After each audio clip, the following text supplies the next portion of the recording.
এই কি রে, তুই পড়তে বসে ফোন ঘাটছিস কেন? মানা তোকে বারণ করেছে ফোনটা ধরতে। তুই তো এখন ফোন হাতে নিয়েছিস। আমাদের মাধ্যমিকের আগে গিয়ে একটা ঘড়ি কিনে দিত, আর তোরা তো এখন থেকে স্মার্ট ওয়াচ পরে ঘুরিস, ফোনও ঘাটিস, কি আর বুঝবি? ফোনটা রেখে বই পড়। মাকে গিয়ে বলবো যে তুই ফোন নিয়ে এসেছিস লুকিয়ে লুকিয়ে।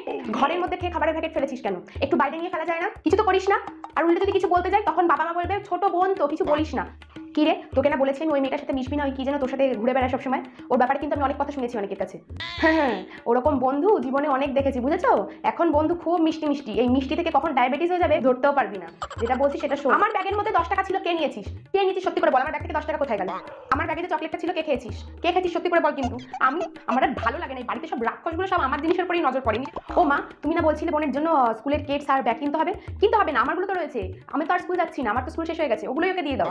সত্যি করে বল, আমার মেকআপ বক্স কে ফেলেছিস? কে ফেলেছিস আমার মেকআপ বক্স? আমি এই দুদিন আগে কিনে নিয়ে আসলাম, সব গুঁড়ো গুঁড়ো হয়ে গেছে। সত্যি করে বল কিন্তু, না হলে কিন্তু আমি মেরেই ফেলবো তোদের।